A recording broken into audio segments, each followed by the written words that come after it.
লেখক সমীর চক্রবর্তীর ভালোবাসা।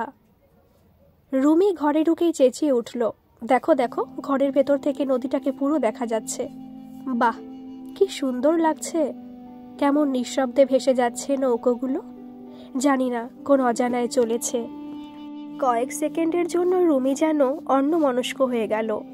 একটু থেমে রুমি আবার বলতে লাগলো, এই চলো না, চলো না গো, তাড়াতাড়ি চলো, ঘরে এখন থাকবো না, এক্ষুনি বাইরে যাব। বিমল রুমির এই শিশু সুলভ আবেগ আর উচ্ছলতা দেখে বেশ খুশি হলো। রুমি আবার বলে উঠল আদুরে গলায়, এই শোনো না, আমরা এই নদীতে নৌকো করে ঘুরবো, কোনো কথা শুনবো না কিন্তু, আমাকে নৌকা চড়াতেই হবে। বিমল মৃদু হাসি মুখে ছড়িয়ে কাঁধ ঝাঁকিয়ে নিঃশব্দে সম্মতি জানালো। মনে মনে বলল, তোমার জন্য আমি সব করতে প্রস্তুত বেবি, তা করলে যদি তুমি আমাকে একটু। বিমল ব্যালকনির দরজাটা খুলে বাইরের বারান্দায় এসে দাঁড়ালো। পেছন পেছন রুমিও এসে তার পাশে দাঁড়ালো, সামান্য দূরত্ব বজায় রেখে।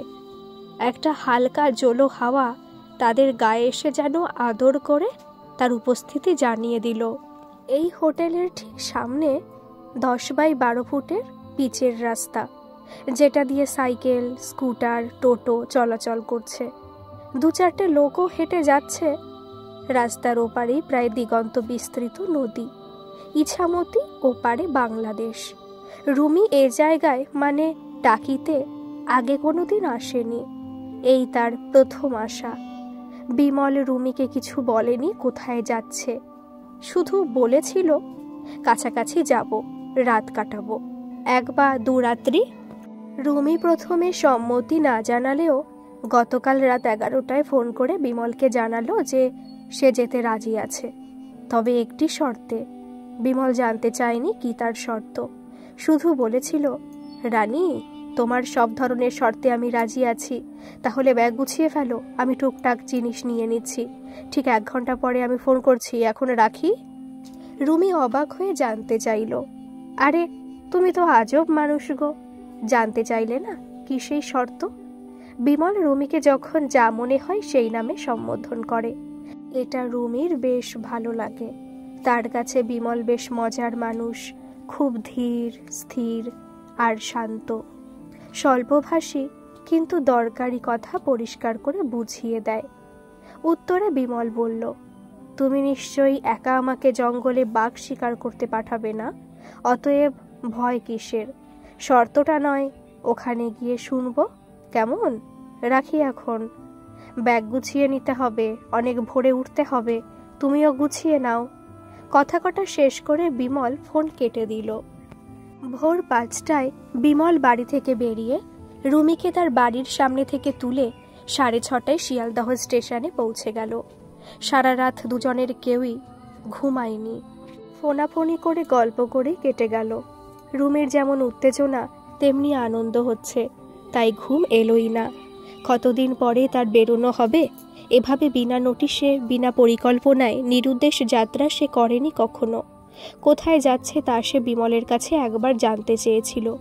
বিমল বলেছিল, চলোই না, ভালো লাগবে তোমার। তারপর আর কথা চলে না। ট্রেনে সে ঘুমিয়ে ঘুমিয়েই এলো, 2-1বার বিমলের কাঁধে মাথা এলিয়ে পড়ল। অঘরে ঘুমানোর জন্য বোধহয় জানতেও পারেনি, তা না হলে সে এমনটা কখনোই করতো না। বিমল আবার পুরো রাস্তাটা মোবাইলে ডুবেছিল। মাঝে মাঝে সে আর চোখে ঘুমন্ত রুমিকে দেখছিল।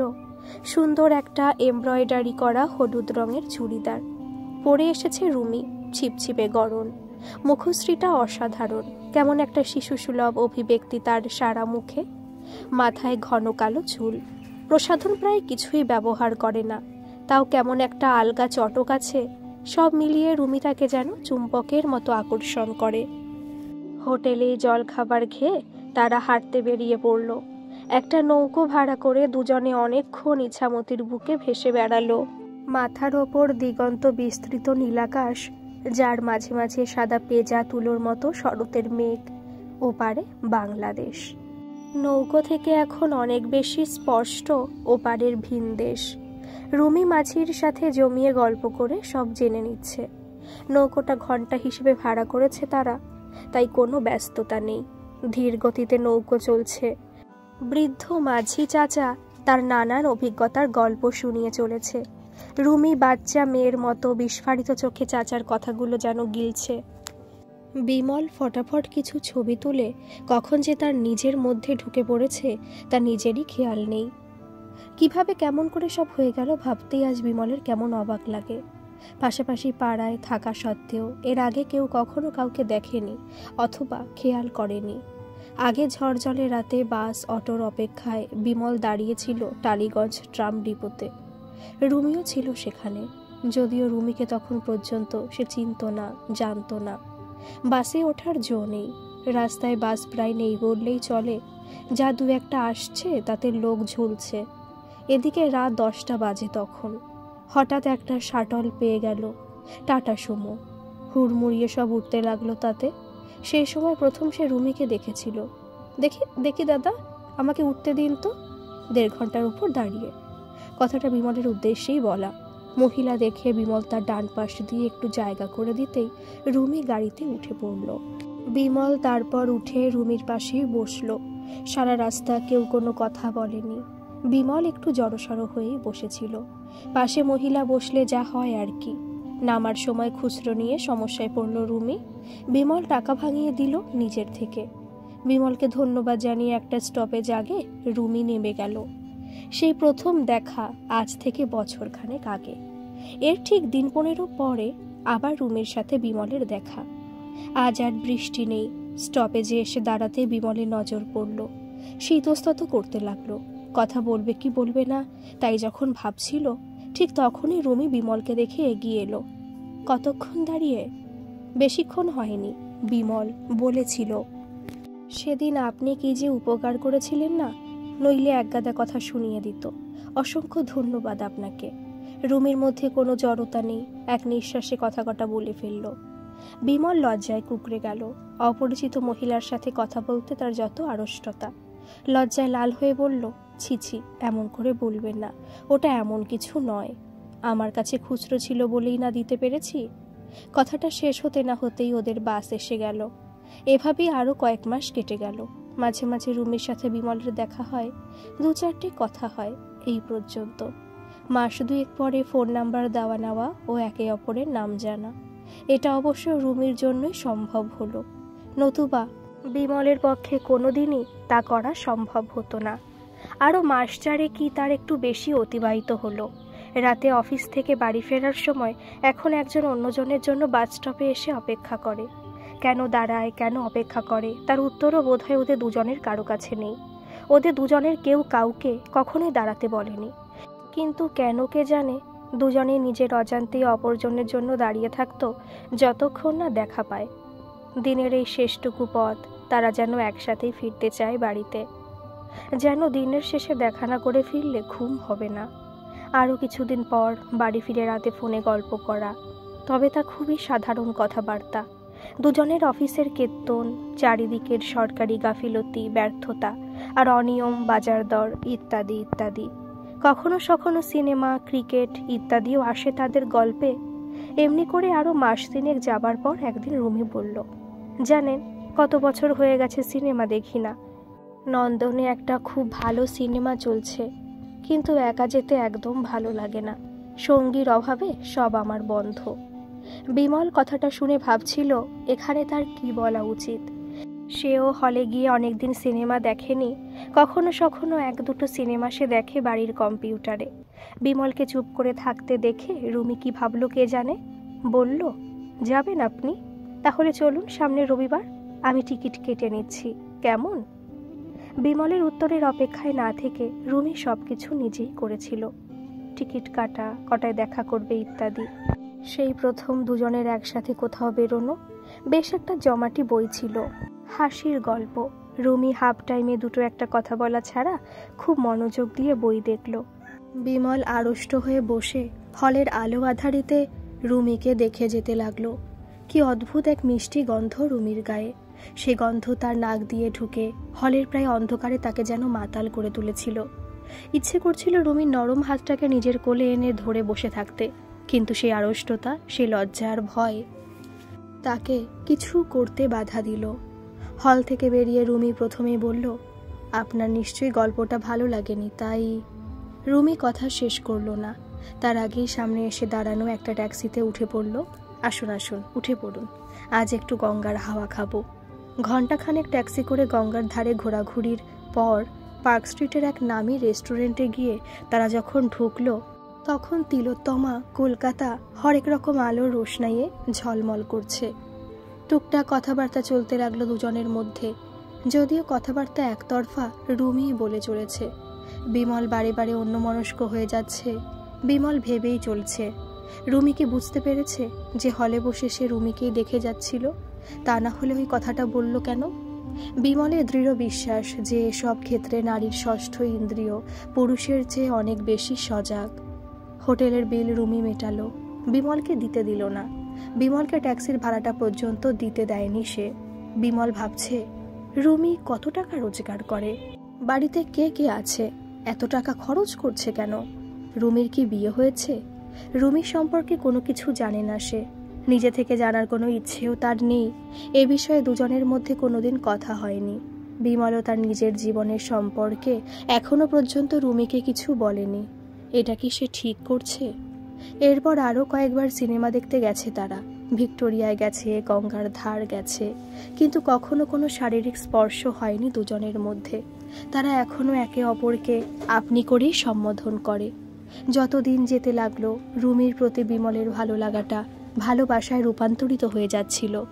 রুমির সাথে তার কথা বলা দরকার, কিন্তু সে কিছুতেই বুঝতে পারছিল না কিভাবে তার নিজের কথা, রুমির প্রতি তার এই ভালো লাগার কথাটা রুমিকে বলা যায়। যদি রুমি তার কথা শুনে রেগে যায়, যদি সে অপমানিত বোধ করে, যদি এমন সুন্দর বন্ধুত্ব তাদের নষ্ট হয়ে যায়, না, এই ভালো আছে সে। রুমিকে বন্ধু হিসেবে পেয়ে সে খুশি, এর বেশি চাইবে না। ঈশ্বরে ঘোর বিশ্বাসী বিমল সব তার ইষ্ট দেবতা শিবের ওপর ছেড়ে দিল। সে তো রুমির ব্যাপারেও কিছুই জানে না। রুমি কি তার শ্বশুর বাড়িতে থাকে নাকি স্বামী সন্তানের সাথে থাকে? ধুর ছাই, যত উল্টোপাল্টা চিন্তা তার মনে ঘোরে। মনে মনে সে নিজেই নিজেকে শাসন করে। যে অভিজ্ঞতা তার নিজের জীবনে হয়েছে, তারপরে রাস্তায় তার যাবার কোনো মানে হয় না। একমাত্র নির্বোধ যে সেই আবার ছাদনাতলায় যাবে। রাতে তাদের ফোনালাপটা কোনোদিন 1 ঘন্টা, আবার কোনোদিন তার চেয়েও বেশি সময় ধরে হতো। একদিন রাতে সেই গল্প করার সময় রুমি বলল, আচ্ছা, আমরা তো অনেকদিন ধরে এভাবে মিশছি, গল্প করছি, এখানে সেখানে যাচ্ছি, তবু আমরা এখনো বন্ধু হতে পারিনি। এমন কেন হচ্ছে? আমরা কি এই বন্ধুত্বটাকে আরও একটু নিবিড় করতে পারি না? চিরস্থায়ী করা যায় না? বিমল রুমির থেকে যেন এই কথাটা শোনার অপেক্ষায় ছিল। বলল, কেন যাবে না? আমরা তো এখন দুজন দুজনের খুব ভালো বন্ধু, তাই না? মোটেও না। যদি তাই হতো তাহলে এতদিনে আমরা আপনি থেকে তুমিতে চলে আসতাম। আমরা শুধু ফোনে নয়, ভিডিও কলেও গল্প করতাম। আমরা বাইরে কোথাও ঘুরতে যেতাম, সেখানে 1-2 রাত একসাথে একে অপরের সান্নিধ্যে অনেক সময় ধরে থাকতাম। একে অন্যের কাছে নিজেদেরকে পুরোপুরি খুলে ধরতাম। তারপর যদি এই বন্ধুত্বের সম্পর্ক থাকার হয় থাকতো, না থাকার হলে থাকতো না। কি বলছেন? আপনার কি মত? ভুল কিছু বললাম? বিমলের উচ্ছ্বাস তখন দেখার মতো। রুমি তার মানে তাকে ভালোবেসে ফেলেছে। সেও তো এতদিন এটাই চাইছিল, কিন্তু বলতে সংকোচ বোধ করছিল। বিমলকে চুপ থাকতে দেখে রুমি হঠাৎ ফোন কেটে দিল। বিমল আশ্চর্য হলো। রুমি তাকে চুপ থাকতে দেখে কি ওর ওপর রেগে গেল? ফোন কাটলো কেন? বিমলের কি উচিত রুমিকে এক্ষুনি একবার ফোন করার? দ্বিধাগ্রস্ত বিমলকে চমকে দিয়ে ফোনটা বেজে উঠল। ভিডিও কল রুমি করেছে। নাইট গাউন পরে আছে রুমি, দুধ সাদা বিছানায় আধশোয়া হয়ে আছে। বিমল চমকে গেল। তার পরনে তো লুঙ্গি। তাড়াহুড়োতে ফোনটা ধরার সময় তার খেয়াল ছিল না যে তার খালি গা, সে লুঙ্গি পরে আছে। ছিছি, রুমি কি ভাবলো কে জানে। ঘরের হালকা নরম আলোয় রুমিকে পরীর মতো লাগছে তার। পরনে হালকা ক্রিম রঙের গাউন, নেশালু দৃষ্টি। এক দৃষ্টিতে বিমলকে সে দেখে যাচ্ছে। বিমলের সুঠাম দেহ, শরীরে কোনো মেদ নেই, বেশ ফর্সা তার গায়ের রং। রুমি স্থির দৃষ্টি মেলে বিমলকে দেখে চলেছে।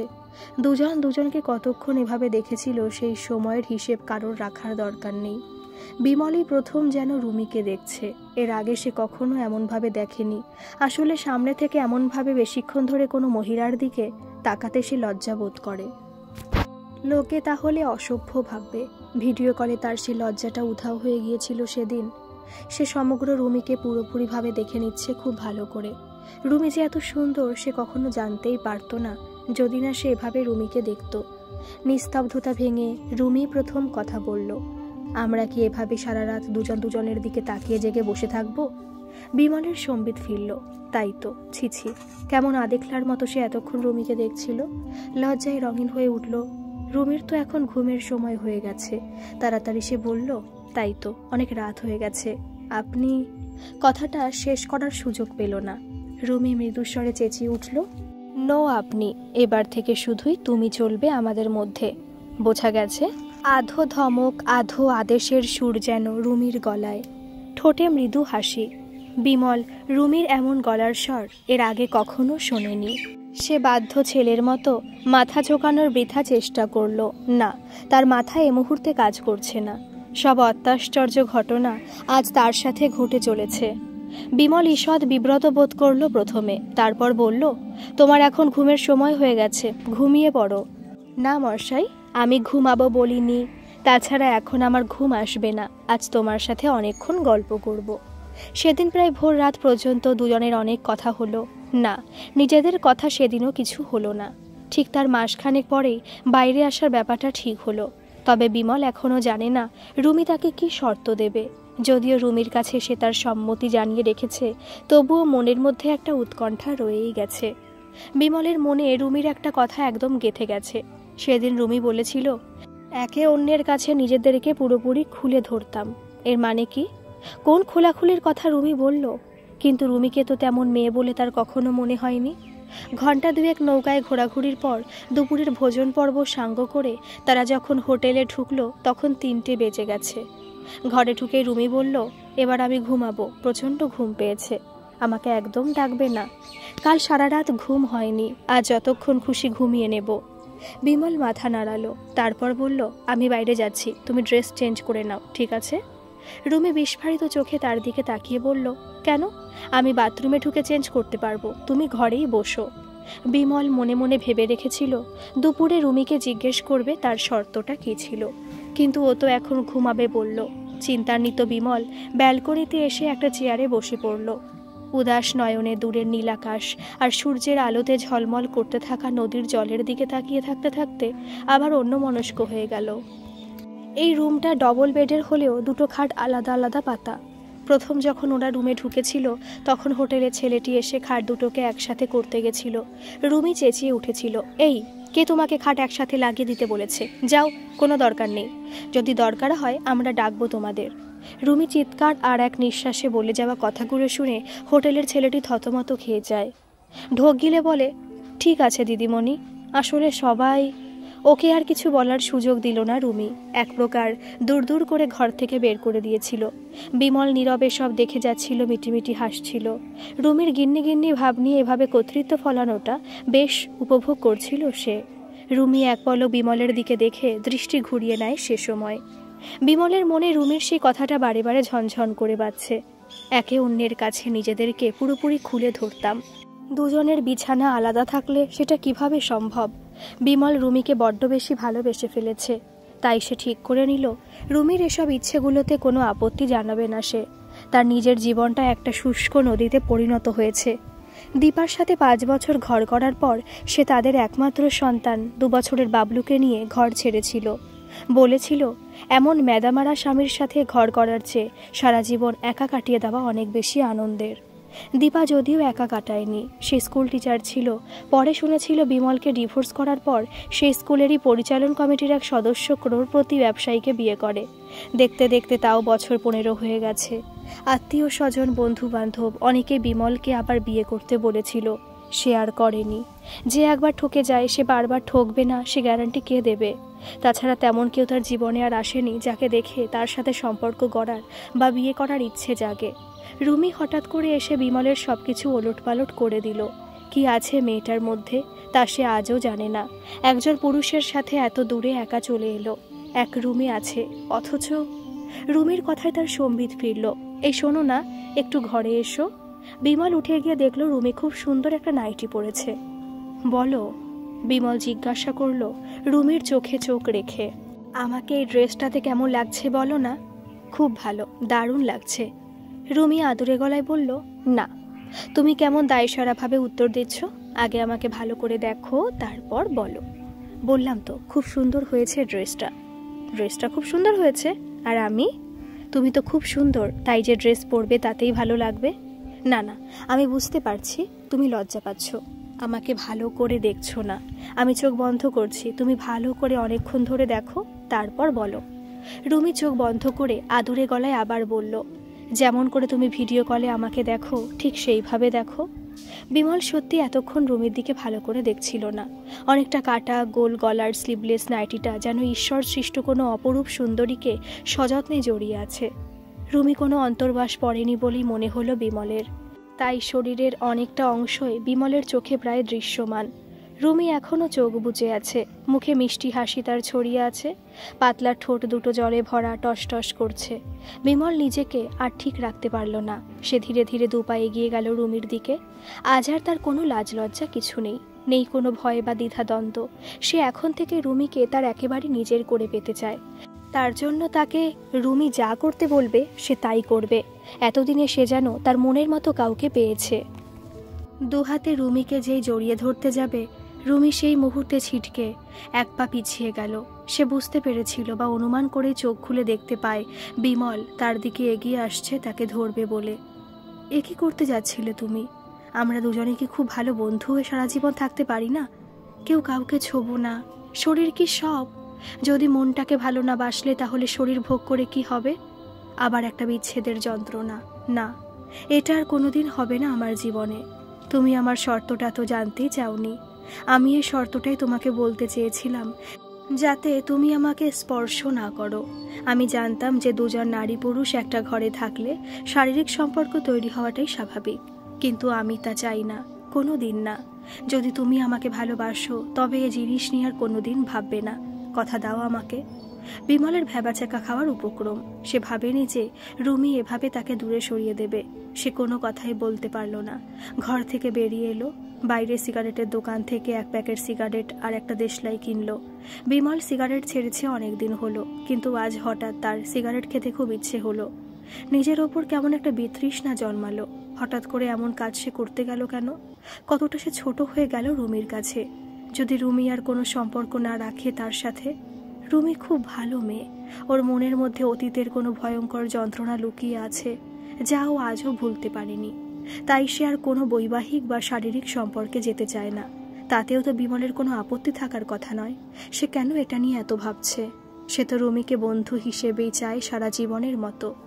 একটা সিগারেট টেনে অনেকটা হালকা লাগছে। সে ঘরে এসে ঢুকলো, দরজা ভেজানোই ছিল। দেখলো রুমি উপুর হয়ে কেমন একটা অদ্ভুতভাবে শুয়ে ঘুমাচ্ছে। এসির ঠান্ডায় ঘর হিম শীতল হয়ে আছে। বিমল রুমিকে ডাকলো না। সে ফ্রেশ হয়ে পাজামা পাঞ্জাবি পরে অন্য খাটটিতে এসে শুয়ে রইল। আজ আর মোবাইল ঘাঁটতেও তার ইচ্ছে করলো না। আস্তে আস্তে সন্ধে হয়ে রাত বাড়তে লাগলো। রুমিকে রাতের খাবার খাওয়ার জন্য অনেক ডাকাডাকি করলো। রুমি শুধু জানালো সে খাবে না। বিমল যেন খেয়ে নেয়। বিমল আর খেলো না। সে বাইরে ব্যালকনিতে এসে বসে রইল। আস্তে আস্তে নদীটা কুয়াশার চাদর ঢাকা দিয়ে যেন ঘুমিয়ে পড়ল। রাস্তা শুনশান, লোকজনের চলাফেরা বন্ধ হয়ে গেছে। সিগারেটের প্যাকেট প্রায় শেষ হয়ে এসেছে। আজ আর সিগারেট পাওয়া যাবে না। বেশ কয়েকবার ঘরে ঢুকে দেখে নিয়েছে রুমি অঘরে ঘুমোচ্ছে। কেমন শিশুসুলভ নিষ্পাপ মুখ। বিমলের ইচ্ছে করলো রুমির পাশে বসে ওর মাথায় হাত বুলিয়ে দেয়। মনে মনে বলল, রুমি, আমি তোমার ইচ্ছেগুলোকে নষ্ট হতে দেব না। তুমি তোমার মতোই থেকো। আমাদের বন্ধুত্ব অটুট রাখতে আমি তোমার সব রকম প্রস্তাবে রাজি। বিমল মাঝরাতের পরে বিছানায় এসে শুয়ে পড়ল। কতক্ষণ ঘুমিয়েছিল তা সে জানে না। রুমির ডাকে ঘুম ভাঙল। রুমির প্রচণ্ড খিদে পেয়েছে, কিন্তু এখন ঘড়িতে রাত 2:30। পুরো হোটেল ঘুমাচ্ছে। বিমল তার ব্যাগ থেকে কিছু কাজু, কিশমিশ আর আখরোট বের করে দিল। বাইরে বের হলে বিমলের ব্যাগে এগুলো থাকেই। বিমলের খাটে বসে রুমি সবগুলো খেলো, জল খেলো। তারপর বিমলের দিকে তাকিয়ে বলল, তুমি খেয়েছো? বিমল মিথ্যে কথা বলল, জানালো সে খেয়েছে। রুমি বলতে লাগলো, আমি তোমাকে খুব কষ্ট দিয়েছি তাই না? আমাকে ক্ষমা করে দিও। তুমি খুব ভালো মানুষ। আমিও তোমাকে ভালোবাসি, খুব ভালোবাসি, কিন্তু ভয় হয়। কোনো সম্পর্কে জড়িয়ে গেলে যদি এই ভালোবাসাটা হারিয়ে যায়, যদি আবার আমাকে আঘাত পেতে হয়, খুব ভয় হয়। আমি তোমার বন্ধু হয়ে সারা জীবন থাকব, যদি তুমি আমাদের এই বন্ধুত্বটাকে টিকিয়ে রাখতে চাও। এরপর রুমি তার অতীতের কথা বলতে শুরু করলো। রুমির আগে বিয়ে হয়েছিল, স্বামীটা বদরাগী আর নেশাখোর ছিল। রোজ রাতে নেশা করে এসে রুমিকে মারধর করত। ওরা 3 বছর ভালোবাসার পর বাড়ির অমতে গিয়ে বিয়ে করেছিল। বিয়ের 1 বছরের মাথায় রুমি তাকে ছেড়ে চলে আসে। সে আর তার বাবা মায়ের কাছে ফিরে যায়নি।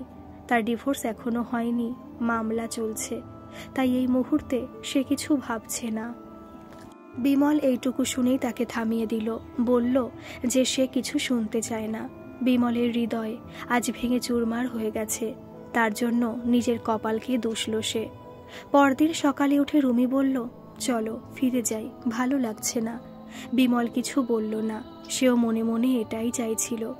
মন ভেঙে গেছে তার একেবারেই। স্টেশনে এসে ট্রেনের অপেক্ষায় বসে রইল দুজনে, পাশাপাশি কিন্তু একদম চুপচাপ। 2 কাপ কফি খাওয়া হলো, কিন্তু কোনো কথা নেই দুজনের মধ্যে। রুমির মনে ঝড় বয়ে চলেছে গতকাল রাত থেকেই। গতকাল ওকে ঠিক কাজ করেছিল, এটা ওকে কুড়ে কুড়ে খাচ্ছে। বর্তমানে এক অনিশ্চয়তার সাগরে ভাসছে সে। ডিভোর্সের ফয়সালা কবে হবে সে জানে না। নতুন কোনো জটিলতা তার জীবনে আসুক সে তা চাইছে না। সারা রাত বারবার তার ঘুম ভেঙেছে। কখনো বিছানায় উঠে বসেছে, আবার কখনো একা ঘরে পায়চারি করেছে। জল খেয়েছে, চোখে মুখে জল ছিটিয়েছে যাতে একটু ঘুমোতে পারে। ঘরের স্বল্প রাত আলোতে বিমলকে সে বারে বারে দেখছিল। মানুষটা বড় ভালো, রুমির সব কথা সে শোনে, মেনে নেয়, কখনো কোনো রকম আপত্তি করে না। নিবিড় ভালোবাসা না থাকলে এটা সম্ভব নয়। সেও তো বিমলকে প্রাণ দিয়ে ভালোবাসে। কিন্তু খানিকক্ষণ পরে ট্রেন এলো। দুজনে এগিয়ে গেল ট্রেনের দিকে। বিমল রুমিকে ট্রেনে উঠতে বলল। রুমি উঠে দাঁড়িয়ে পড়ল। 2 পা এগিয়ে সে আর এগোলো না। ওকে দাঁড়িয়ে পড়তে দেখে বিমল শশব ব্যস্ত হয়ে তার দিকে এগিয়ে এসে বলল, চলো ট্রেন ছেড়ে দেবে, এসো এসো। রুমি যেন শরীরের সব শক্তি দিয়ে একটু কঠোর স্বরে বলল, না, আজ যাব না। তারপরে সে জীবনেই প্রথম বিমলের হাতটা শক্ত করে ধরল। বিমলের চোখের দিকে তাকিয়ে কেঁদে ফেলল নীরবে। 2 চোখ দিয়ে তার জলের ধারা নেমে আসছে। বিমল কিছু বুঝতে পারল না রুমি কেন কাঁদছে। রুমি বিমলের হাতটা ধরে এক ঝটকায় নিজের কাছে টেনে নিয়ে বলল, আরও 2 দিন থেকে তারপর আমরা যাব, চলো হোটেলে ফিরে যাই। কথাটা বলেই সে বিমলকে জীবনে প্রথমবার জড়িয়ে ধরল।